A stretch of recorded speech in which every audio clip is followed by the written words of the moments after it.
Ассалому алейкум, урматтуу мекендештер. Кайрадан биздин Ырсалдын ынтымак каналыбызга куш кепсиздер. Бүгүнкү биздин видеодо акыркы видеосунун уландысы болот. То есть бүгүн Comfort Plus тарифин Toyota Camry'де кандай болот, не жок, не өзгөчөлүктөр бар экономдон. Тарифтери кандай, действительно кымбатпы же экономиканы кыйрат, разницасы жокпу, лишний эле там аренда жакшы берип коюп эле жүрө беребизби? Ошолор тууралуу реально иштеп канча табат экен, заказдардын айырмасын, канча да мен экономдо заказдар канча турат билем, уже буга чейин экономдо иштегенбиз. Эми Comfort Plus'тун разницаларын көрүп, бизде экономдо иштеп аткан биздин агалар, инилердин ошол Comfort Plus, комфорт тууралуу көбүрөөк суроолор болгондуктан ошого бул видеону тартып атабыз. Ошого бүгүн туугандар, биз менен акырына чейин болуңуздар. Балким именно Comfort Plus'та сиз иштешиңиз мүмкүн. Ал эми жумушту баштайлы. Өзүңүздөр көргөндөй эле бүгүнкү доход абсолютно 0. Кечээ чыгып иште практикалайт этип 1-2 заказ аткарып келгем. Аны эмесе там экономду өчүрөбүз. Только Comfort Plus тарифтерин калтырабыз, калган баардыгын өчүрөбүз. Ошентип на линию басабыз да заказ күтөбүз. Включить короб, чтобы этот было видно. Хорошо, короб теги жок бизде. Фотоконтроль өткөндө эле коюп өтүп коебуз да коробду. Так, кайерде от 350 рублейде отот. То есть эконом айдагандарга могу райондун ичинде заказдар 350ден жогору башталат. То есть кыска заказ болсо Яндекс өзү кошумчалап төлөп берет. Анча биринчи заказ келди, Москва автозаводская. То есть комфортторго деле заказ үзбөй берет окшойт. Анча жумушту баштайлы. Так деп, анда эмесе достор, биринчи заказды таштадык. 1000 рубль, 94 рубль, бирок тилекке каршы 1 саат ашыгы менен убакыт кетип калды. Буну таштап атканда эле экинчи заказды берди. Алга чейин 5 минут подача дейт, каякта экен аны эле. Коэффициент болоптур. Анда эмесе экинчи заказга кеттик биз. Так, бул заказ эң каратышкен 1,5 километр жүрдүм. 3 минутта, 4 минутта да. Саат деген 9-дан 5 минут өттү. Причем только от голосующих. А только половину потерь по двум причинам. Во-первых, пока это вообще бүгүнкү комиссиядан чыгары 1000 рубль иштеп коюпмун уже. Все это не самодеятельность одного депутата. Бензин биринчи шкалада бензин кетпейт, потому что бул газ менен. Негизи таксиге чыккан машинаны газ менен айдаш керек экен. Потому что 60 литр 1100 канча болду эле газ. 1200 болду эле. Короче, сонусу менен бир эле болгондо. Ошол бир куюп койдум, ошол модель айдап эле жүрөм, түгөнбөйт экен өчү. Ошо заказ күтөбүз анда. Üçüncü zaказды алып келип жеткирдим 739 рубльга. Кайра дагы чет жакка чыгып кеттик. Бүгүнкү заработок 1584, саат 10 болду. Улантабыз, заказ күтөбүз анда. Короче, 4-чү заказ мындан да жирный болду. 1609 рубль болду. Дежинкадан центрга келдим. Ахалы Comfort Plus окшойт. Комфорттордун караганда кымбатыраак чыкты анча эле. Дальше заказ күтөбүз. Так, 5-чи заказ 535 рубль болду. Саат деген 12:30 болуптур. Обед кылалы эми. Так, бүгүнкү доход комиссиядан тышкары 3207 болуптур. Эртең мен 7:40 баштагам, 12:30 болду. Ал эми достор, азыр кыскача реклама. Ырсалдын ынтымак таксопаркы сиздерди бирге чогуу иштешүүгө чакырабыз. Биз деген Яндекске, Ситимобилге туташтырабыз. Таксопарктын пайыздары 3% бар, күнүнө 100 рубль абонементский төлөмдүктөр бар. Анан бир заказдан 7 рубль же 8 рубль андан башка эчтеке албай турган. Ар кимге өзүнө жараша ыңгайлуу шарттар бар. Бизде вывод моментальный. Азыр моментальный кантип чыгат көргөзүп берейин. Понедельниктен пятницага чейин эртең менен 11ден кечки 9га чейин чечсеңиздер, акчаңыздар стабильно сразу чөп. То есть кечки 8ге чейин. Биздин таксопаркка туташ үчүн төмөнкү номерлерге WhatsApp'тан жазып документтер жиберсеңер, диспетчерлер улап коет, туташтырып коет. Бизде диспетчерлер 24-кө 7 иштейт. Без выходной. Түндө саат 4-тө там заказ бербей калып, арка өркеме болсо чала берсеңиздер болот, күндүз да чала берсеңер болот. То есть 24 саат бою тейлөө көргөзүлөт. Ошо келгиле чогуу иштешебиз буйруса, жумушту биз уланталы. Азыр кыска видео тиги моментальный вывод тууралуу. Мен өзүм иштеген акчамды чыгарам, анан дальше жумушту улантабыз. Так, бизде вывод ырыс алды ынтымак таксопаркында Force Money деген приложение аркылуу вывод моментальный.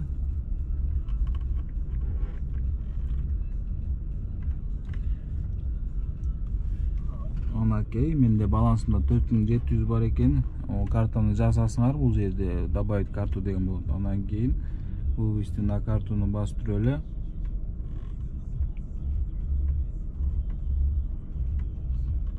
получить выплату деп. Булда комиссия процент эмес, то есть ар бир переводко 3 сом алат болду. Независимо от суммы. 15 сом болсо 3 сом алат, 100 сом болсо 3 сом алат. Күнүнө 10 жол чыгарып берсеңер болот. Мынакей көрдүңөр, уже бияктан перевод кылдым, биякка уже акча түштү. Через Kiwi деп түштү, бир картаңарга түшөт. Бул жакта баланста 1 рубль калды. Ошентип акчаңарды моментально чечип ала турган приложение аркылуу чечип берсеңер болот. Болот окшойт. Саат 1:30 болду.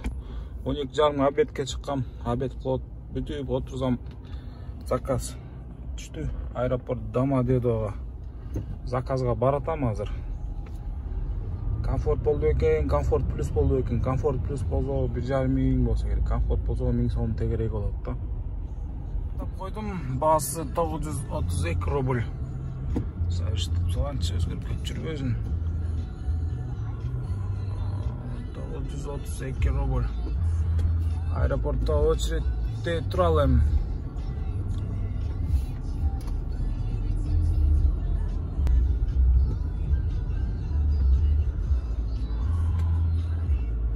Так, бүгүнкү доход 3900 экен.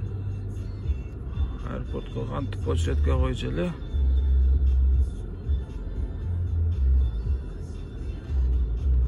Өз автоматически очередке турат койгондо.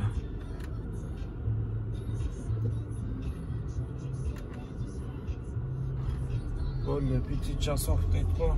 Кокобу айланып кетейин. Срочно экономду кийгизет окшойбуз. Экономду кийгизелү срочно. 5 саат биякта отурам деп жумуштан калайын бүт. 86 место. 90 масынан 3 саат күч керек дейт. Ол 81-чи уже. Саат 2-ден 27 мүнөт өттү. Көрөлчү канча убакытта жылат экен бу жерден аэропорттон стоянкадан. Достор, бияга жакшы болбоду. Саат деген 5-тен 5 мүнөт өтүп кетти. 2-ден 22 өткөндө коюлган очередке. 6-чы месте 16 мүнөт деп көргөзүп атат. Да, достор, 5-тен 10 мүнөт өткөндө заказ берди. Аэропорт Домодедодон. Ошондо 2 саат 50 мүнөт.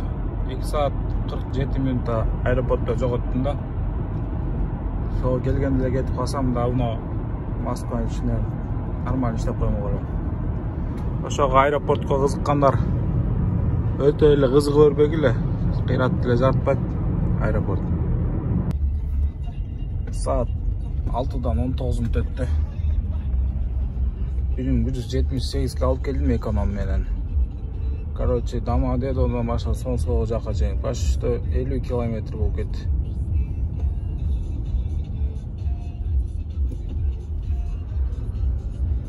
Заработок 4848 болуптур. Бул комиссияларынан тышкары. Центрга кирип кетиш керек эме деп билип эле калдык. Комфорт плюс бул районда делать нечего дейт го. жестко пробка тырылып калдым да, короче.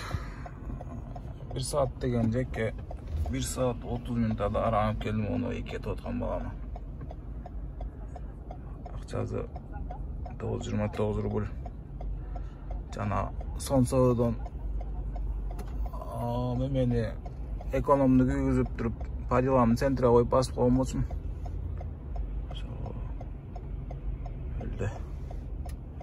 Так, экономду өчүрдүм, өчүрүп койдум, алини чыгара албай. Точно өчүккен. Ошондо 1,5 саатта аран келдим. Ошончо да центрге кирип кеткеним жакшы болду. Сонсоодо керек болчу. 2 километр дейт го. Хорошо алып койор элем.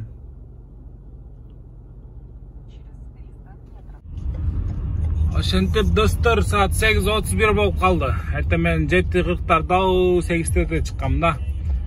3 саат аэропорт, 1 саат тамактанганым, саганаганда 8 саат иш болуп калыптыр. Москваны бираз кооз жерлеринен тартып көргөзүп коеюн. Кыргызстанда көрүп аткан туугандар болсо. Оказал. Добро пожаловать в Яндекс.Такси. Помните о безопасности. Не забудьте пристегнуться. Поездка по Яндекс.Навигатор займет 50 минут. Чыкап чыгатты. 776 рубль заказ экен. Эконом өчтү эле, карап коюнчу. Өчүптүр. 50 минута. Арзан го? Ошо да, мына эртең менен өзүңүздөр байкасаңар, эртең мененки алган заказдар менен азыр алып аткан заказдар расстояниясы бир эле, убактысы бир эле, акчасын разницасын байкай берилем. Ошого туугандар эртең менен эрте туруп, эртең менен эрте ишке чыккыла да. Жыйынтыктоого кезек келди. Заработок 6333. Бул Яндекстин комиссиясынан тышкаркы. Яндекстин комиссиясы менен биригип 8226. Яндекстин комиссиясы 23% түзүптүр, 1893 рубль. Таксопарктын комиссиясы жок. Өзүм таксопарктын өзүм комиссия коймок белем деп. Эми деген экономду күйгүзүп, кнопка домойду басып койго, үй тарапка заказ алып кеткенге.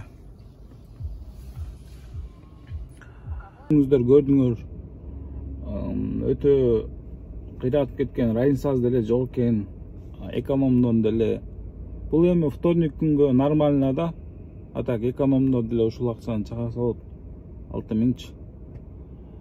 Анан пятницалар балким билбейм жакшы болобу, бүгүн бир 3 саат ушу аэропортто туруп койгондуктун артынанбы, примерно 12 саатка деп чыккам да өзүм расчет боюнча.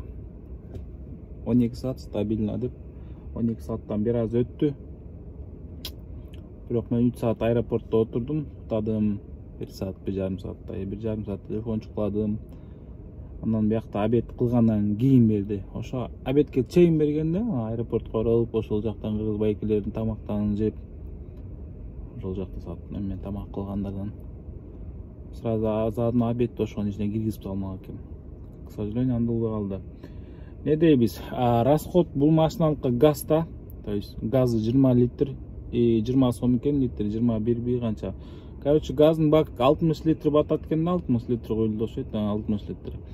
1100 канча болду жанагындай акция деп 300 рубль бонус берди окшойт кайра мага жанагындай. Мемеде нефтемагистральда купон жазып телефонуңа приложение жүктөсөң 300 рубль берет деп. Ошол газ бир шкала араң түштү. Где-то биякта Яндекс общий пробегте 231 дейт. Бүгүн деген мен 10 заказ аткадым. 10 заказ менен 6333 болду. Машинанын арендасы жумасына 16000, то есть бул 2,5 бир аз өтөт, 2600 канчадан тийип калат экен. То есть бул жерде бензинден утасыңар, потому что объем 2,5 машина жок дегенде 1,5 миң сомдук бензин жутуп коймок. Бул жерде 500 сомдук газ кетти деп койсо болот. 600 сомдук, может быть, билбейм. Ошондо 3300 расход болсун. 3300 расход болсун. 3000 прибыль. Ал прибыльдин ичинен 500 рубль тамактан, 400 рубль тамактанга кетти. Ошол анда эмесе кийинки кезек эми бизнесте да тартып көргөзөлү, барып аккаунт ачып көргөзөйүн. Ачып көрөйүн өзүм бар экзамен тапшырып. Комфорт плюсту эскиче дагы тартам, болбосо ушул менен комфорт плюс. Эконом менен өзгөчөлүк жактарын айтып берем дедим эле. Эконом менен өзгөчөлүк жактары заказ аз аткарат экенсиздер. Мына көрүңөр 10 заказ. 10 заказ менен 6333. Заказ аз, клиенттер спокойный экен.